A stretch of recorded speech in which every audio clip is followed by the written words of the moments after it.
Morning students, online lecture की कड़ी में मैं महिपाल सिंह एक बार पुनः आपका स्वागत करता हूं। मैं आपको एक बात बताना चाहता हूं कि हम जो मेहनत कर रहे हैं उस मेहनत का जो परिणाम आना चाहिए वो सार्थक परिणाम अभी तक हमको दिखाई नहीं दे रहा। तो मेरी आप लोगों से ये अनुरोध है कि आप जो यहाँ पे वीडियो आपको अवेलेबल कराए जाते हैं तो उनको पूरा देखने की कोशिश करें। कोई व्यक्ति मेरे को लग रहा नहीं है कि पूरा वीडियो देखता है। और दूसरी बात ये कि जो हमारा जो चैनल है Shri Sawai college of nursing, इसको आप ज़्यादा से ज़्यादा लाइक करें, शेयर करें और सब्सक्राइब करें, ताकि जो अन्य जो आपके आसपास के लोग हैं जो नर्सिंग से जुड़े हुए हैं, नर्सिंग क्षेत्र से, उनको भी इसका लाभ पहुँचे और कोई भी व्यक्ति मतलब स्टडी से वंचित नहीं रहे और इस लॉकडाउन का किसी ना किसी प्रकार से फ़ायदा उठाने की कोशिश करें। और बेल आइकन को एक बार ज़रूर दबा देना। तो अब अपन चलते हैं टॉपिक की ओर। प्रीवियस जो लेक्चर था उसके अंदर अपन ने एप्लास्टिक एनीमिया के बारे में पढ़ा। एप्लास्टिक एनीमिया के बारे में अपन ने स्टडी किया कि क्या एप्लास्टिक एनीमिया होता है, क्या उसके एप्लास्टिक एनीमिया के कोजेज होते हैं और क्या उसके साइन सिम्टम्स होते हैं। ठीक है, तो आज अपन डिस्कस करेंगे एप्लास्टिक एनीमिया के बारे में ही, और एप्लास्टिक एनीमिया के डायग्नोसिस के बारे में आज अपन डिस्कस करेंगे।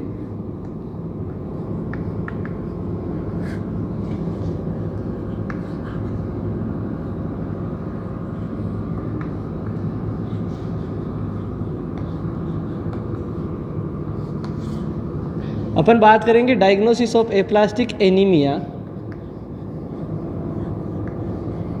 तो डायग्नोसिस करते हैं तो सबसे पहले अपन करेंगे यहाँ पे जो सबसे पहले जो डायग्नोसिस अपन करेंगे वो डायग्नोसिस यहाँ पे होगा सीबीसी। वो डायग्नोसिस क्या होगा? सीबीसी। अपन यहाँ पे क्या करेंगे? कंप्लीट ब्लड सेल काउंट करेंगे। सीबीसी अपन करेंगे। जब अपन सीबीसी करेंगे तो अपन को देखने को मिलेगा क्या? पानसाइटोपिनिया। अपन को देखने को मिलेगा पानसाइटोपिनिया। पानसाइटोपिनिया मतलब जो आरबीसी, डब्ल्यूबीसी और प्लेटलेट तीनों के जो नंबर्स होंगे वो जो अपना जो ब्लड है उसके अंदर काफ़ी कम या न के बराबर देखने को अपन को मिलेंगे। तीनों के नंबर क्या होंगे? डिक्रीज रहेंगे। और तीनों के नंबर डिक्रीज रहेंगे तो उस कंडीशन को अपन क्या बोलेंगे? पानसाइटोपिनिया। ठीक है, तो सबसे पहले अपन ने ब्लड टेस्ट किया, उसमें किया सीबीसी। उसके बाद में अपन चेक करेंगे 2 नंबर पीबीएफ। पीबीएफ का मतलब है peripheral blood film.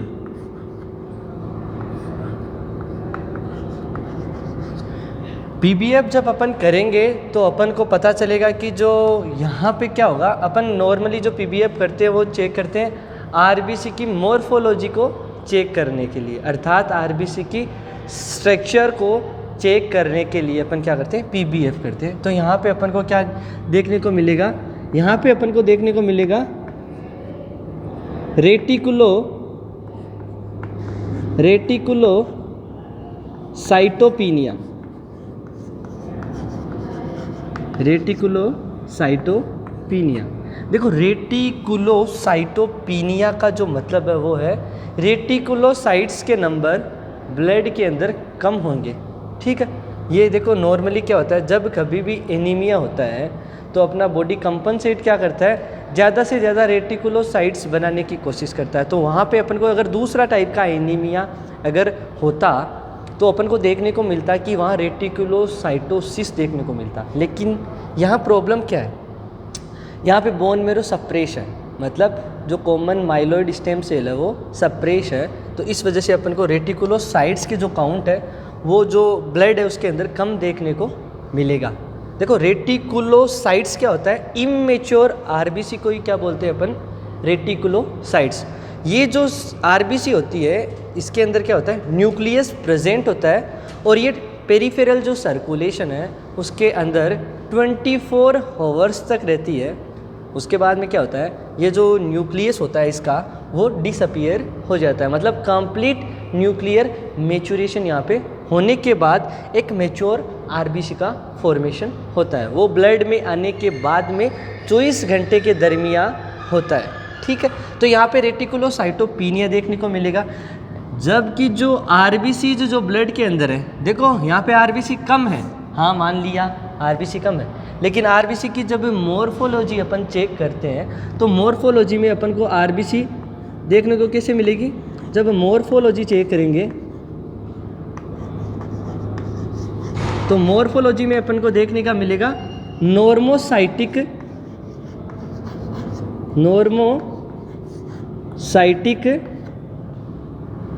Normochromic, normocytic normochromic.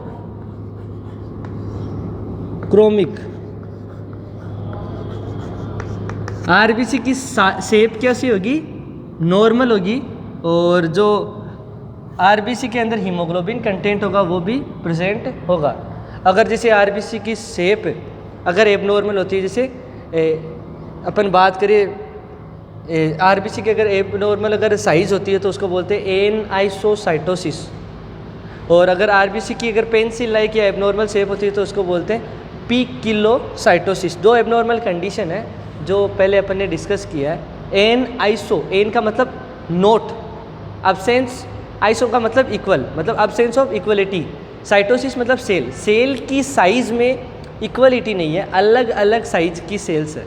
ठीक है, ये तो हुआ एनाइसोसाइटोसिस। और एक था पिकिलोसाइटोसिस, इसका मतलब था कि सेल की शेप होगी वो एबनॉर्मल होगी या पेंसिल लाइक सेल होगी। लेकिन यहाँ पे अपन को देखने को मिलेगा नॉर्मोसाइटिक नॉर्मोक्रोमिक की और दूसरे कंटेंट की प्रॉब्लम नहीं है, ना ही यहाँ पे कोई सिकल सेल एनीमिया जैसी कंडीशन है, या फिर ना ही यहाँ पे थैलेसेमिया जैसी कंडीशन है, और ना ही कोई परनीसियस एनीमिया वगैरह या आयरन डिफिशिएंसी एनीमिया जैसी कंडीशन है, मतलब मेगालोब्लास्टिक एनीमिया नहीं है। यहाँ पे तो क्या हो रहा है, जो बोन मेरो था वो सप्रेस हो गया, जिसकी वजह से जो कॉमन माइलोइड स्टेम सेल से जो बनने वाली सेल्स है वो नहीं बन पा रही। तो इस वजह से सेल्स तो नॉर्मल बनेगी लेकिन उनकी संख्या, उनका काउंट वो कम रहेगा। तो दो चीज़ ये थी। तीसरी जो चीज़ चेक करेंगे वो अपन को देख लेंगे, यहाँ पे क्या होगा, total iron binding capacity, total iron binding capacity,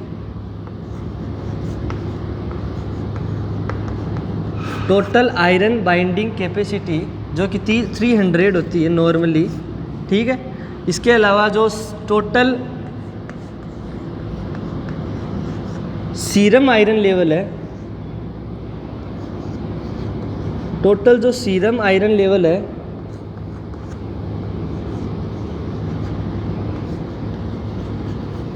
ये दोनों चीज़ें होंगी। ये तो नॉर्मल कितना होता है 65 to 175। ठीक है, तो ये दोनों ही टोटल आयरन बाइंडिंग कैपेसिटी और जो टोटल सीरम आयरन लेवल है वो दोनों ही अपन को क्या देखने को मिलेगा, बढ़ा हुआ, दोनों ही अपन को इंक्रीज देखने को मिलेगा। अब देखो आयरन बाइंडिंग कैपेसिटी मतलब क्या होता है, बॉडी का कंपनसेटरी मैकेनिज्म है कि ट्रांसफेरिन बॉडी का जो पार्ट है, मतलब लीवर बना रहा है सबसे ज़्यादा ट्रांसफेरिन, मोस्ट अबंडेंट जो प्रोटीन है वो लीवर बनाता है, वो ट्रांसफेरिन ही है। ट्रांसफेरिन क्या होती है, नॉर्मली 1/3 तो क्या होती है, बाइंड होती है और 2/3 फ्री फॉर्म में रहती है। यहाँ पे क्या होता है, जैसे ही ऐसी कंडीशन देखने को मिलेगी तो बॉडी कंपनसेट करेगी कि कहीं ट्रांसफेरिन की तो कमी नहीं है, तो वो क्या करेगी, ज़्यादा तो ट्रांसफेरिन बनाएगी। ठीक है, इसके अलावा जो ट्रांसफेरिन की जो बाइंडिंग कैपेसिटी होगी वो भी क्या देखने को मिलेगी, ज़्यादा देखने को मिलेगी। ठीक है, तो अपन को यहाँ पे टोटल आयरन बाइंडिंग कैपेसिटी और सीरम आयरन लेवल होगा वो भी ज़्यादा देखने को मिलेगा। तो अपन ने क्या किया, सीबीसी किया, पीबीएफ किया, टोटल आयरन बाइंडिंग कैपेसिटी अपन ने चेक की। इसके अलावा अपन जब डायग्नोसिस करेंगे एप्लास्टिक एनीमिया का, तो कन्फर्मेटिव अगर डायग्नोसिस की अपन बात करें, ये तो क्या थे नॉर्मल जो डायग्नोसिस परफॉर्म करने होते हैं वो किए। इसके अलावा जो कन्फर्मेटिव जो डायग्नोसिस होते हैं उसकी अपन बात करते हैं कि आखिर एप्लास्टिक जो एनीमिया है उसका कन्फर्मेटिव डायग्नोसिस क्या है। तो कन्फर्मेटिव जो डायग्नोसिस होगा एप्लास्टिक जो एनीमिया का, जो कन्फर्मेटिव डायग्नोसिस होगा वो क्या होगा उसके बारे में बात करते हैं। तो कन्फर्मेटिव डायग्नोसिस क्या होता है, bone marrow biopsy.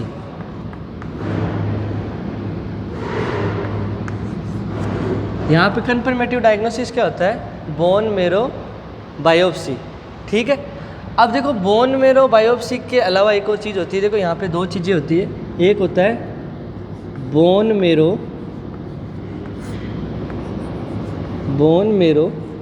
Aspiration.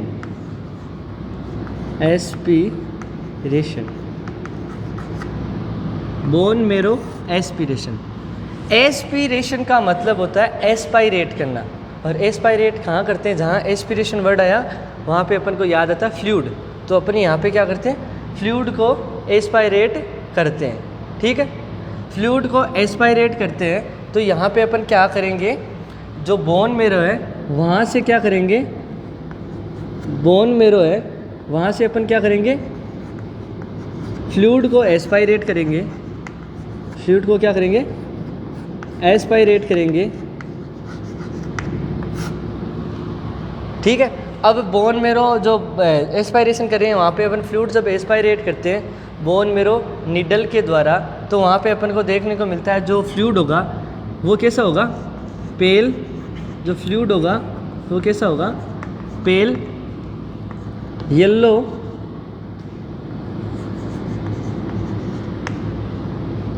And fatty and fibroid tissue cell and fibroid cell present in fluid. ये ऐसा क्यों होता है, जो pale colour, yellow colour, fatty या फाइब्रोइड सेल्स जो फ्लूइड होता है बोन मेरो का जो एस्पायरेट किया उसमें प्रेजेंट होती है, वो इसलिए कि जो रेड बोन मेरो होता है वो एप्लास्टिक कंडीशन की वजह से फैटी फाइब्रोइड टिश्यू के अंदर कन्वर्ट हो जाता है। तो अपन को ऐसा देखने को मिलता है। ठीक है। इसके अलावा अपन बात करें, ये तो क्या था बोन मेरो एस्पायरेशन। और अगर बोन मेरो एस्पायरेशन की बात करें कि जो कॉमन साइट होती है बोन मेरो एस्पायरेशन की वो होती है एडल्ट के अंदर वो होती है एंटीरियर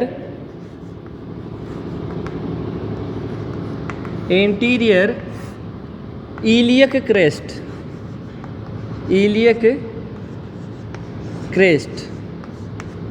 एंटीरियर इलियक क्रेस्ट क्या होता है, जो बोन मेरो है एस्पायरेशन के लिए मोस्ट कॉमन साइट होती है किसके अंदर होती है, एडल्ट के अंदर। ठीक है। इसके अलावा अपन बात करें, ये तो क्या है बोन मेरो एस्पिरेशन, जहाँ पे अपन क्या कर रहे हैं, फ्लूइड को क्या कर रहे हैं, एस्पायरेट कर रहे हैं। इसके अलावा बात करें, इसी के अंदर एक होता है बोन मेरो बायोप्सी। ये बोन मेरो के अंदर एक तो एस्पायरेशन कर सकते हैं, एक करेंगे बायोप्सी। और वो बायोप्सी क्या होता है, कन्फर्मेटिव टेस्ट होता है। बोन मेरो बायोप्सी और एस्पिरेशन में से अगर किसी को प्रायोरिटी देनी है तो वो बेस्ड कौन होगा, बोन मेरो बायोप्सी। क्योंकि जो टिश्यू लेंगे उससे अपन स्लाइड पे लेके माइक्रोस्कोप के नीचे जो बेस्ड अपन क्या कर सकते हैं, इन्वेस्टिगेशन या एग्जामाइन कर सकते हैं। तो दूसरा है बोन मेरो बायोप्सी। देखो एस्पिरेशन में अपन फ्लूइड ले रहे थे, यहाँ पे अपन क्या लेंगे, जो टाइनी पीस है, tiny piece of tissue of bone मेरो,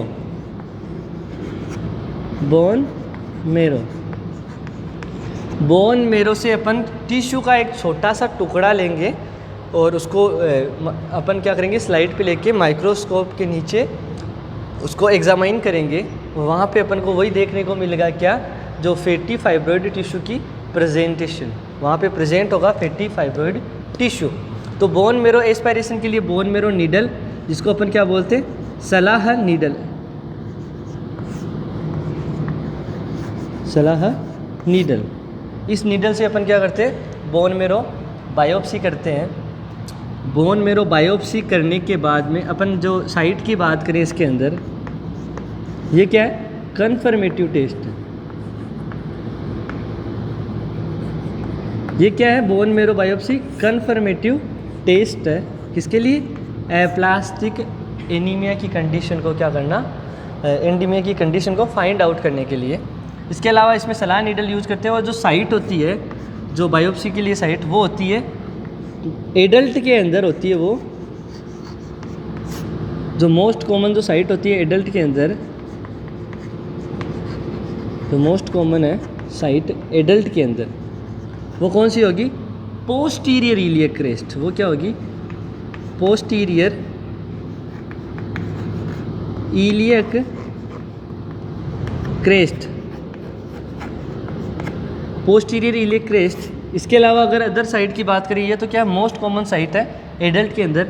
इसके अलावा स्टर्नम से भी कर सकते हैं, स्टर्नम से भी अपन कर सकते हैं, लेकिन स्टर्नम से इसलिए नहीं करते क्योंकि जो स्टर्नम से अगर करेंगे तो वहाँ पे अपन को क्या देखने को मिलेगा कि अगर स्टर्नम में अपन जो नीडल एस्पायरेट कर रहे हैं, पंक्चर कर रहे हैं, तो वहाँ पे हार्ट के पंक्चर होने के चांस भी बढ़ जाते हैं। इसलिए अपन क्या करेंगे, यहाँ से क्या नहीं करेंगे, बहुत ही रेयर केस में यहाँ से अपन बायोप्सी लेंगे। इसके अलावा जो 1 साल से बिलो जो बच्चे हैं, मतलब इन्फेंट, जो इन्फेंट होते हैं अर्थात 1 साल से कम उम्र के, तो 1 साल से कम उम्र के जो बच्चे हैं उसमें एंटीरियर जो टीबियल है, टिबिया बोन है, उसका एंटीरियर पार्ट से क्या करते हैं, बोन मेरो बायोप्सी करते हैं। तो अपन को क्या ध्यान में रखना है कि जो कन्फर्मेटिव टेस्ट है वो क्या है, बोन मेरो बायोप्सी, जिसके लिए जो नीडल होती है वो बोन मेरो नीडल या सलाह नीडल के नाम से जानी जाती है। बायोप्सी का मतलब होता है टिश्यू को लेना, जबकि एस्पिरेशन का मतलब होता है फ्लूइड को लेना। और बायोप्सी के लिए जो मोस्ट कॉमन साइट है वो एडल्ट के अंदर होगी पोस्टीरियर इलियक क्रेस्ट, बच्चे के अंदर होगी tibial, anterior part of tibia bone. और एस्पिरेशन के लिए जो कॉमन साइट होती है वो होती है एंटीरियर इलियक क्रेस्ट। इसके अलावा अगर बोन मेरो बायोप्सी और एस्पिरेशन में से अगर बात की जाए तो अपन प्रायोरिटी देते हैं बोन मेरो बायोप्सी के लिए, क्योंकि बायोप्सी क्या होता है, बेस्ड होता है किसको फाइंड आउट करने के लिए, जो एप्लास्टिक या हाइपोप्लास्टिक कंडीशन को देखने के लिए या बोन मेरो की स्थिति को देखने के लिए सबसे बेस्ट जो कंडीशन है या सबसे बेस्ट जो चीज़ है वो क्या है, बोन मेरो बायोप्सी। ठीक है। इसके अलावा अपन बात करें, ये तो क्या है, बोन मेरो के बारे में बात हुई कि डायग्नोसिस क्या है। तो कन्फर्मेटिव डायग्नोसिस की अपन ने बात कर ली।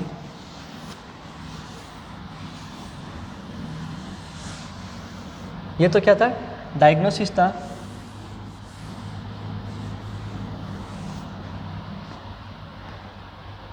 यहाँ पे अपन ने क्या बात की कि जो बोन मेरो के लिए जो बायोप्सी के लिए जो नीडल यूज करते हैं वो तो सलाह नीडल थी।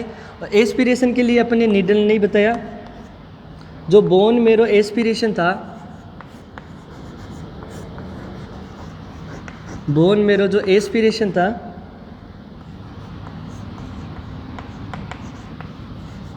इसके लिए जो नीडल यूज करते हैं वो कौन सी है, स्लीमा नीडल, स्लीमा नीडल। ठीक है। ये भी एक बात ध्यान में रखना कि कौन सी नीडल एस्पिरेशन में काम आती है और कौन सी नीडल बायोप्सी के अंदर काम में ले सकते हैं। ठीक है। इसके अलावा अपन बात करते हैं इसके ट्रीटमेंट के बारे में, ये तो था डायग्नोसिस। डायग्नोसिस में अपन ने पढ़ लिया, सीबीसी किया, पीबीएफ किया, total iron binding capacity, serum iron level check किया, बोन मेरो बायोप्सी किया, जो मस्ट है, मोस्ट इम्पोर्टेंट चीज़ थी। अब अपन बात करते हैं ट्रीटमेंट के बारे में। ट्रीटमेंट क्या होगा किसका? वो एप्लास्टिक एनीमिया का। देखो कन्फर्मेटिव ट्रीटमेंट क्या होता है? कन्फर्मेटिव ट्रीटमेंट क्या होता है? Bone marrow transplantation.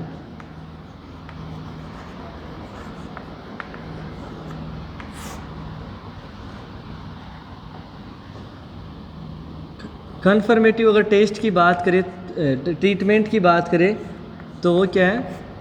Bone marrow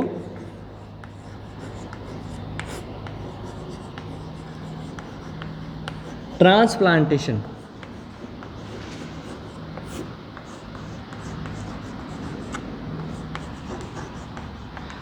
देखो बोन मेरो ट्रांसप्लांटेशन करना एक काफ़ी कॉस्टली भी होता है और ये थोड़ा पेनफुल कंडीशन भी होती है और काफ़ी ज़्यादा मतलब इसमें बोन मेरो के जो रिजेक्ट होने के चांसेस होते हैं वो काफ़ी ज़्यादा होते हैं।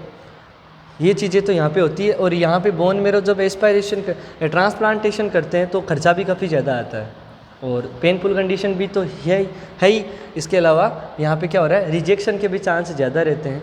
इसलिए जब भी बोन मेरो ट्रांसप्लांटेशन करते हैं तो इम्यूनो सप्रेसेंट काफ़ी दिया जाता है। पेशेंट को पहले प्रिपेयर किया जाता है।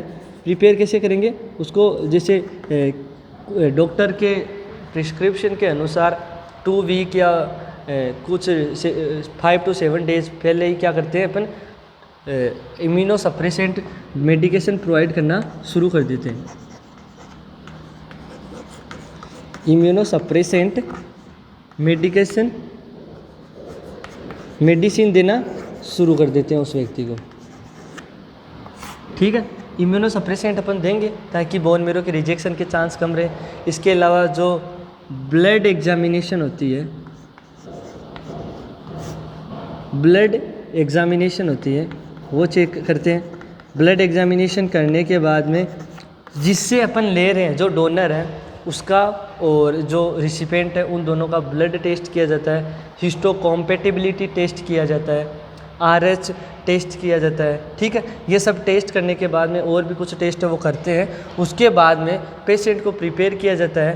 प्रिपेयर करने के इम्यूनो सप्रेसेंट देके और उसके बाद में इसको IV बोन मेरो को इंजेक्ट किया जाता है और IV बोन मेरो को इंजेक्ट करने के बाद में ये बॉडी से होता हुआ सीधा बोन मेरो के अंदर ही जाएगा, क्योंकि बोन मेरो इसका सबसे अच्छी तरीके से स्वागत करता है, वेलकम करता है। वहाँ पे इसको बेस्ट एनवायरमेंटल प्रोवाइड होगा, सूटेबल जो एनवायरनमेंट है इसके लिए वो मिलेगा। तो ये बोन मेरो में जाएगा और वहाँ पे क्या करेगा?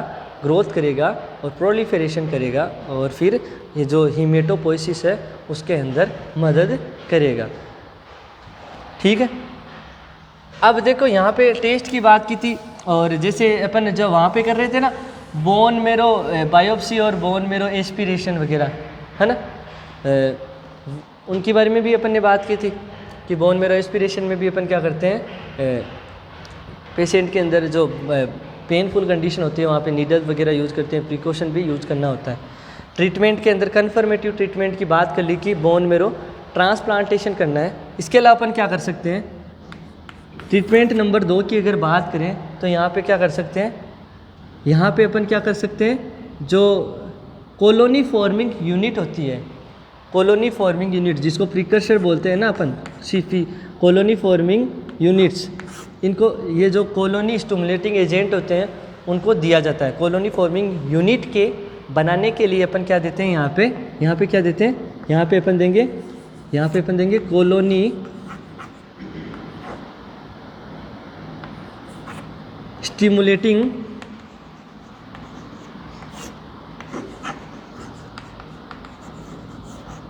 Agent, colony stimulating agent. यहाँ पे क्या करेंगे अपन? पर्सन को क्या करेंगे? प्रोवाइड करेंगे। कॉलोनी स्टिमुलेटिंग एजेंट में क्या होता है? अपन क्या करेंगे? जैसे अपन को क्या करना है? RBC देना है तो अपन जैसे इरिथ्रोपोइटीन देते हैं। अपन क्या देते हैं? इरिथ्रोपोइटीन।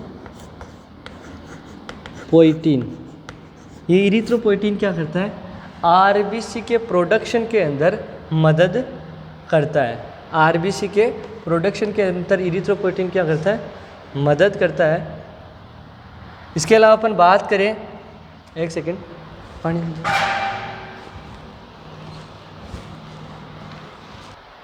इसके अलावा अपन बात करें कि ये जो इरिथ्रोपोइटीन होता है ये क्या होता है?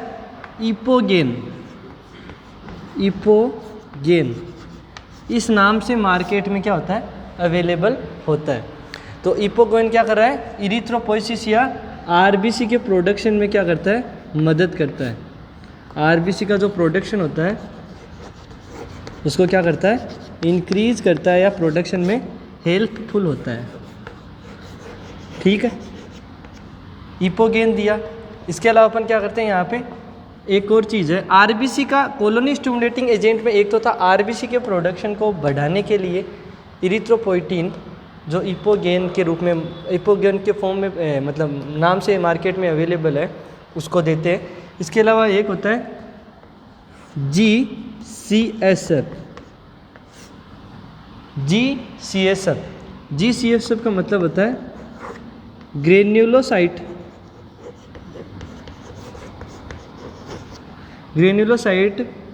कॉलोनी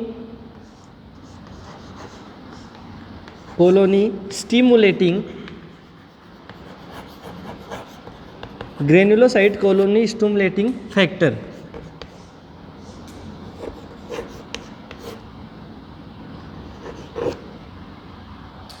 ठीक है, तो अपन ने इरिथ्रोपोइटीन दिया। इसके अलावा ग्रेन्युलोसाइट मतलब कि जो इयोसिनोफिल, बेसोफिल और न्यूट्रोफिल, मोस्टली जो मोस्ट अबेंडेड WBC होती है वो न्यूट्रोफिल होती है, उसकी कमी होती है, मतलब न्यूट्रोपीनिया होता है। इसलिए न्यूट्रोफिल के प्रोडक्शन के लिए अपन क्या करते हैं? ग्रेन्युलोसाइट जो स्टिमुलेटिंग फैक्टर होते हैं वो अपन क्या करते हैं? उस पर्सन को क्या करते हैं? प्रोवाइड करते हैं। ठीक है, तो जो अपन ने बात किया कि ये दो चीज़ें अपन प्रोवाइड कर रहे हैं, इसका अपन ने नाम की जिक्र किया कि ये तो क्या होता है? इपोगेन के नाम से पाया जाता है, मतलब मार्केट में मिलता है। और ये इसका जो नाम होता है वो होता है फिलग्रिस्टिन। इस नाम से मार्केट में ये क्या मिलता है? अवेलेबल होता है या मिलता है। तो दो चीज़ें ध्यान रखना है। अपन ने क्या किया? सबसे पहले अपन ने किया बोन मेरो ट्रांसप्लांटेशन के बारे में बात की।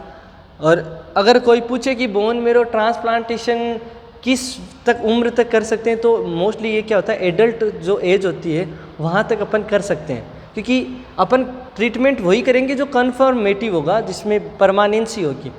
लेकिन कुछ कंडीशंस ऐसी होती है, जैसे 50 साल के बाद की जो एज है, आफ्टर एडल्ट एज है, उसमें क्या होता है कि ये जो बोन मेरो ट्रांसप्लांटेशन करना आसान नहीं है, कर नहीं पाते बोन मेरो ट्रांसप्लांटेशन।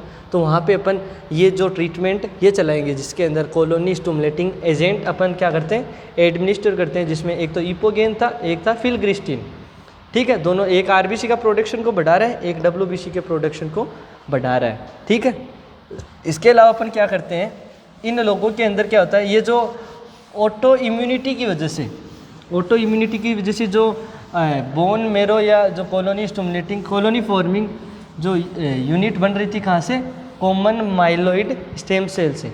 तो जो ऑटो इम्यूनिटी की वजह से जो कॉमन माइलॉइड स्टेम सेल या बोन मेरो सप्रेस हो रहा है, उससे बचाने के लिए अपन क्या करते हैं? इससे बचाने के लिए अपन क्या करते हैं? ATG एडमिनिस्टर करते हैं। ATG एडमिनिस्टर करते हैं। ATG का पूरा नाम होता है एंटी थाइमोसिन या थाइमोसाइट एंटीथाइमोसाइट ग्लोबुलिन। ये क्या करती है? देखो, एंटीथाइमोसिन या एंटीथाइमोसाइट ग्लोबुलिन है, वो क्या करती है? इनहिबिट करती है ऑटो इम्यूनिटी, मतलब ऑटो इम्यून रिएक्शन किसकी? Inhibit action of T helper 1 सेल। अर्थात जो टी हेल्पर 1 सेल है, जिसे एक तो अल्फ़ा इंटरफेरोन था रिलीज हो रहा था, एंजाइम है एक प्रकार का, और एक था क्या, टिश्यू नेक्रोटिन फैक्टर। तो ये 2 एंजाइम जो स्टिमुलेट होंगे किसकी रिलीज होंगे, किसके स्टिमुलेट होने की वजह से, टी हेल्पर 1 सेल के। तो ये क्या कर रही है, टी हेल्पर 1 सेल को क्या कर रही है, इनिबिट कर रही है। ये जो ऑटो इम्यून रिएक्शन करेगा टी हेल्पर 1 उसको इनिबिट कर देंगी। तो जो अल्फा इंटरफेरोन और जो टिश्यू नेक्रोटिन फैक्टर है, ये दोनों एंजाइम रिलीज़ नहीं होंगे, और ये रिलीज़ नहीं होंगे तो जो सिंपली डिस्ट्रक्शन हो रहा था बोन मेरो का वो नहीं होगा। ठीक है। इसके अलावा अपन बात करें तो यहाँ पे क्या करेंगे, जो ऑटो इम्यूनिटी को सप्रेस करने के लिए एक और चीज़ क्या करेंगे, इम्यूनो सप्रेसेंट उस पर्सन को देते रहेंगे। किस व्यक्ति को, जिसकी उम्र 50 साल से ज़्यादा है, मतलब जो बोन मेरो ट्रांसप्लांटेशन के लायक नहीं है, उस क्राइटेरिया के अंदर नहीं आता, तो 50 साल से उम्र व्यक्ति को अपन इम्यूनो सप्रेसेंट भी देंगे। इम्यूनो सप्रेसेंट भी उस व्यक्ति को प्रोवाइड करेंगे। इम्यूनो सप्रेसेंट के अंदर अपन साइक्लोस्पोरिन प्रोवाइड कर सकते हैं, ताकि इम्यूनो सप्रेसेंट होगा तो जो ऑटो इम्यूनिटी के जो रिएक्शन होगी वो सप्रेस होगी, और बोन मेरो जो डिप्रेशन की कंडीशन है वो अगर सिंपली डिस्ट्रक्शन की वजह से हो रही है तो नहीं होगी। अब अपन यहाँ पे क्या कर सकते हैं, और क्या कर सकते हैं, ब्लड ट्रांसफ्यूज़न कर सकते हैं। यहाँ पे अपन क्या कर सकते हैं, ब्लड ट्रांसफ्यूज़न भी कर सकते हैं कि अगर आरबीसी का नंबर कम है, नॉर्मली क्या होता है, आरबीसी डब्ल्यूबीसी प्लेटलेट तीनों का ही क्लासिकल जो एप्लास्टिक एनीमिया है उसमें कम ही होता है। स्टार्टिंग में ज़रूर हो सकता है कि आरबीसी नॉर्मल है जबकि डब्ल्यूबीसी और प्लेटलेट कम होती है, लेकिन क्लासिकल जो एप्लास्टिक एनीमिया है उसमें तीनों सेल कम होगी। तो यहाँ पे अपन ब्लड ट्रांसफ्यूज़न कर सकते हैं, ब्लड ट्रांसफ्यूज़न कर सकते हैं। इसके अलावा जो प्लेटलेट ट्रांसफ्यूज़न कर सकते हैं, ट्रांसफ्यूज़न कर सकते हैं, ताकि किसी प्रकार की कोई जो ब्लीडिंग टेंडेंसी वो देखने को नहीं मिले, किसी प्रकार का जो ब्लीडिंग लीजन है, पटेची, परप्यूरा, इकाइमोसिस वो देखने को नहीं मिले, आरबीसी की कमी की वजह से कहीं एनीमिया की कंडीशन नहीं देखने मिले, इसलिए अपन ब्लड ट्रांसफ्यूज़न करते हैं। इसके अलावा यहाँ पे डब्ल्यूबीसी की भी कमी होती है, तो उस व्यक्ति को अपन क्या करें, ब्लड ट्रांसफ्यूज़न करें या सीरम प्लाज्मा ट्रांसफ्यूज़न कर सकते हैं, सीरम प्लाज्मा दे सकते हैं, ब्लड सेल्स अपन दे सकते हैं, ब्लड सेल्स अपन दे सकते हैं। ब्लड सेल्स के अंदर अपन प्लेटलेट डब्ल्यूबीसी भी उसको एडमिनिस्टर कर सकते हैं। इसके अलावा क्या होता है, डब्ल्यूबीसी का काउंट कम होने की वजह से वो पर्सन क्या होता है, काफ़ी ज़्यादा प्रोन होता है, काफ़ी ज़्यादा ससेप्टिबल होता है इन्फेक्शन के लिए। ठीक है, तो इन्फेक्शन के प्रोटेक्शन के लिए उसको पर्सनल प्रोटेक्टिव इक्विपमेंट प्रोवाइड करते हैं, PPE, पर्सनल प्रोटेक्टिव इक्विपमेंट, या फिर उसको पर्सनल प्रोटेक्टिव रेजिमेन, मतलब पर्सन को मास्क वगैरह, ग्लव्स वगैरह दिएंगे। उसके लिए पेशेंट को बोलेंगे कि आप जो दूसरे लोग हैं उनसे दूर रहे, उचित दूरी बनाए रखें, ताकि कोई इन्फेक्शन वाला पर्सन है उसके कांटेक्ट में आने से आपके इन्फेक्शन ना हो जाए। तो ये था आज का अपना टॉपिक एप्लास्टिक एनीमिया, जिसके अपन ने कोज और जो ट्रीटमेंट के बारे में बात की। तो आज की क्लास यहीं समाप्त होती है। Thank you students.